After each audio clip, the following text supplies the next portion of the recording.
Happy healing morning po sa inyong lahat. Ako po ang inyong lingkod sa kalusugan, si Dr. Edinel Calvario.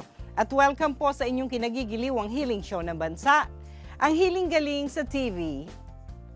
Sino po ba sa inyo ang hindi pa nakaranas ng pangangasim ng sikmura?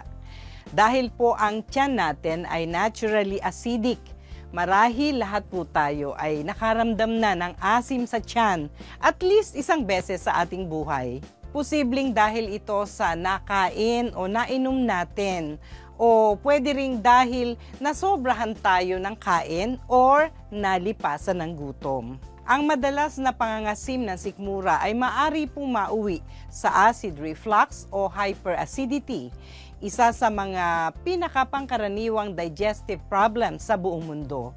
Ayon po sa mga pag-aaral, patuloy pang dumarami ang bilang ng may acid reflux, lalo na sa kabataan ngayon dahil sa kanilang lifestyle at eating habits. Isa na po rito si Aljon Librojo, isang IT na 27 years old na nag-develop po ng acid reflux na tiniis niya sa loob ng 2 taon.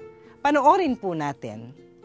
Ako po si Aljon Librojo, 27 years old, taga-Taguig City. Nag-start po yun itong 2 years ago. Laging parang may mabigat yung tiyan ko, may nakabara sa lalamunan ko. Nung tumagal-tagal, parang naramdaman ko na parang kakaiba na siya.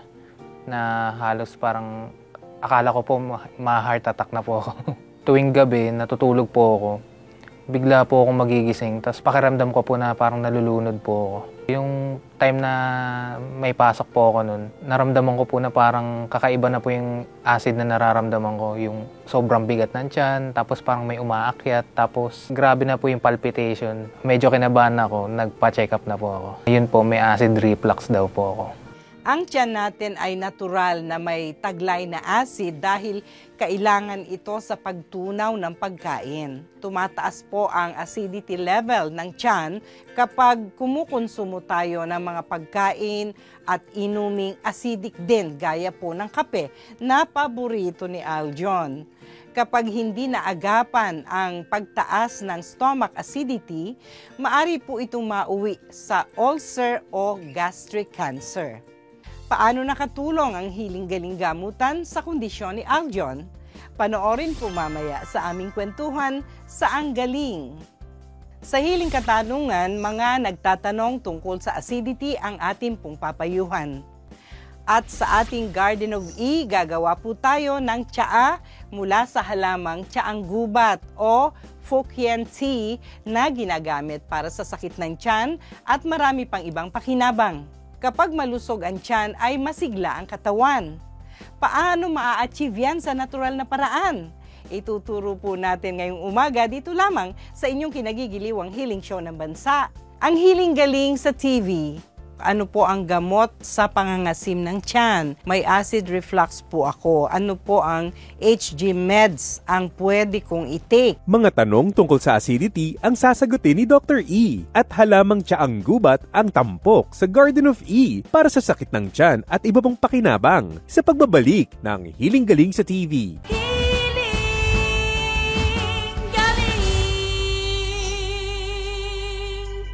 Subaybayan ang Healing Galing sa official website na healinggaling.ph, sa Healing Galing official Facebook page at sa Healing Galing YouTube channel.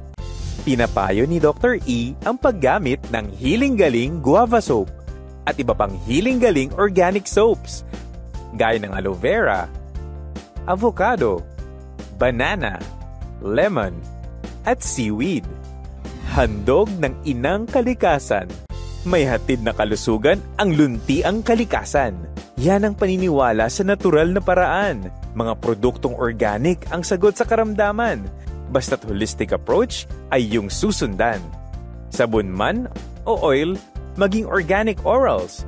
Meron ding salt, grains at liquids na natural. Yan ang Healing Galing products. Iyong laging tandaan, sa natural na paraan ng gamutan, nasa iyo ang healing, nasa iyo ang galing. Healing Galing. Alamin kung paano pakinabangan ang mga healing halaman. mula sa Garden of E. Welcome po sa Garden of E. Ang tampok po nating hiling halaman ngayong umaga ay ang katabi kong magandang halaman, ang tsaang gubat o ang tinatawag na Fukien tea. Sa China po, isa ito sa popular ornamental plants na ginagawang bonsai. Dito naman po sa ating bansa, karaniwan nyo na po itong makikita sa mga landscape gardens na ginagawang topiary katulad sa mga hotel. And true to its name, ang mga dahon po ng tsaang gubat ay ginagawang tsaa dahil sa taglay nitong medicinal properties. Sa katunayan, nabibilang po ito sa 10 medicinal plants na kinikilala ng Department of Health. At ayon po sa mga pag-aaral, meron po itong analgesic properties, may anti-diabetic, anti-inflammatory, antimicrobial, at antispasmodic properties. Sa traditional medicine, madalas na ginagamit po ang tsaang gubat para sa sakit ng tiyan at iba pang stomach ailments tulad po ng diarrhea, dysentery at colic o kabag. Ginagamit din po itong mouthwash para sa mga problema sa gums, sa ngipin at sa bad breath. Namumunga din po ito ng parang maliliit na kamatis na kulay green at nakakain ang bunga kapag hinog na po o naging kulay dilaw na. Katulad po nitong aking tsaang gubat na halaman, actually ito po ay bonsai plant. Pero dahil hindi ko po masyadong naasikaso dito sa Garden of E, ay lumaki na po siya at hindi nyo na makita ang dulo. Kaya eto na po, ayan, matangkad na po siya. And kung hindi ko po ito makikita na galing dito mismo sa kanyang sanga, ay hindi ko aakalain na tsaang gubat ang dahon nito dahil lumalaki pala siya ng ganito kalaki. Karaniwan na po makikita nyo ang topiary, ang mga bonsai plants ng tsaang gubat na ganito lamang kalalaki ang dahon na magaspang ang gilid at kapag hinawakan nyo po ay magaspang. Itong malalaki ay magaspang pa rin po ang texture ng dahon at ganun din ang kanyang gilid na parang may mga ngipin sa gilid, no? At dahil dabighani tayo sa malalaking dahon, ito ang gagawin nating tsaa sa umagang ito. Ayan. Bihira ako makakita ng ganito kalaking dahon at ganito po ang paggawa ng tsaa dahil malinis naman po ito sa ating garden. Diretso natin siyang ilalagay sa ating cup. Ayan. So pag malalaki po ang dahon ng ating tsaang gubat, edi ilang piraso pa lang, ayan, pwede nang gawing tsaa, no? At bubuhusan po natin ng kumulong tubig. Ayan, pwede. At tatakpan po natin ng ilang minuto at mamaya pwede na natin gawing tsaa.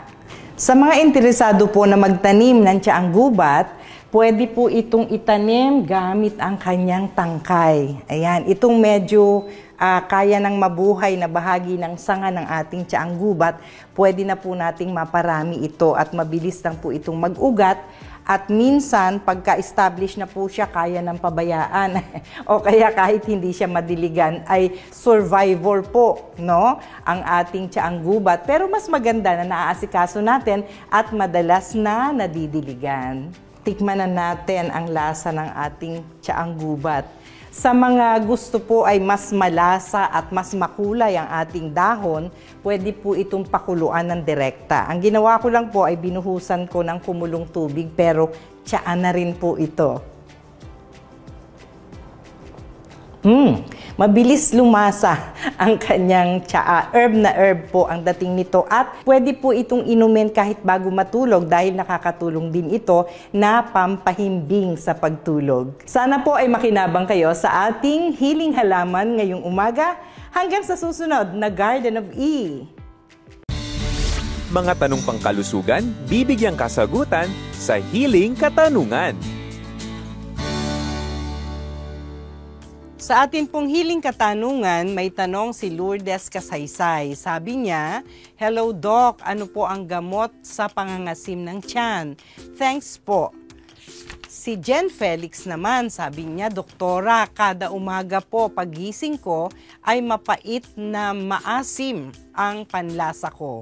May acid reflux po ako. Ano po ang HG meds ang pwede kong i-take? Salamat po." Alright, bago tayo pumunta sa ating mga herbal supplements na makakatulong sa inyong mga kondisyon, Lourdes at Jen, gawin nating holistic ang approach sa ating gamutan. Dapat nating malaman kung nasaan ba ang pagkakamali natin at nakakaranas tayo ng kondisyon na ito. Okay, so i-check natin. Tayo ba ay nalilipasan ng gutom? So, ang mabisang gamot dyan ay kumain on time.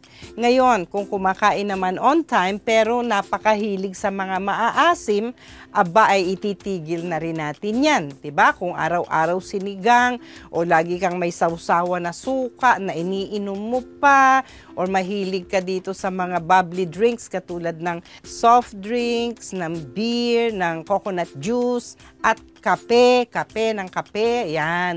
Kailangan in moderation lang. At maraming tubig dapat kasi nakakatulong ang tubig na ma-neutralize ang sobrang acidity natin sa system dahil walang ibang panlinis sa ating system kundi ang malinis na tubig. Okay, hinuhugasan tayo niyan. Alright? Now, katulad kay Jen, na pagising niya, ay maasim na mapait ang kanyang panlasa, aba baka naman Jen, pagkakain mo ng hapunan ay diretso ka na sa higaan at natutulog na. Yung posisyon mo dapat after kang kumain, mga 1 hanggang 2 oras, ay naka-upright position para tuloy-tuloy ang digestion at hindi umaangat yung acid. Pero kung antok na Lourdes at Jen, no? At matapos ang hapunan ay gusto nang ipikit ang mata, pwede tayong mag-aral at masanay na natutulog ng paupo for the first 2 hours ng ating pagtulog at least, no? Tapos ng 2 hours, di pwede nang humiga na nakaunat na ang katawan sa bed. Ganun ang gagawin natin. Aayusin natin lahat yan bago natin ma-achieve yung dating pakiramdam natin na walang discomfort due to acidity. Okay, so 50% yung ating disiplina na yan ay 50% sa ating paggaling. Now, ang other 50%, karaniwan na sinisimulan natin para hindi magastos agad ay daanin muna natin sa pinakuluan na dahon ng bayabas, Lourdes at Jen, no? At kung hindi maiiwasan ang kape, gawin nating pinakatubig na mainit natin ay pinakuluan na dahon ng bayabas. Siguro yung tiyaan na yan pwede nyong gawing tubig, no? Kapalit ng ordinary water, or kung nagdi-develop ng constipation dahil sa enzymes from the guava leaves, pwede namang 3 times a day na lang or 4 times a day. Sasabayan ng gentle massage ng Healing Galing Oil, no? Mula dito sa may leeg, pababa, at pabilog sa sikmura para makontra natin ang pagbulusok ng acid sa itaas. Pababa naman ang haplos natin, so kinokontra ito. Now, kung halimbawa lumipas ang 3 araw, inabot ng 1 linggo, Lourdes at Jen, hindi pa rin natatanggal ang acidity nararamdaman, available naman sa mga outlets ng Healing Galing ang ating herbal rhizome pills na mabisa para sa stomach acidity, para sa uric acid, pati ulcer ay inaayos nito. At the same time, ay nagsisilbi siyang vitamin for the kidneys. Napapatibay niya ang kidneys natin, no? Kasama sa mga benefits niyan. Ang pag-inom ng herbal rhizome pills ay bago kumain, pwedeng 30 minutes, pwedeng immediately after taking rhizome pills, pwede na po kayong kumain. Before breakfast, before lunch, before dinner, iniinom yan. At kung malubha ang kondisyon, pwedeng magsimula sa mas mataas na dose ng ating herbal rhizome pills, 20 pills. Before meals, 3 times a day. Kasi po, mahina ang herbal. Kailangan nating ma-consume yung full dose para makaramdam ng immediate at or mas mabilis na ginhawa kasi wala po itong synthetic component, no? Ngayon, pag getting better na, pwede na pong i-reduce ang intake ng herbal rhizome pills from 20 pills down to 10 pills na lang kung hindi pa kumpletong natatanggal yung discomfort. Pero ang ating bisita ngayon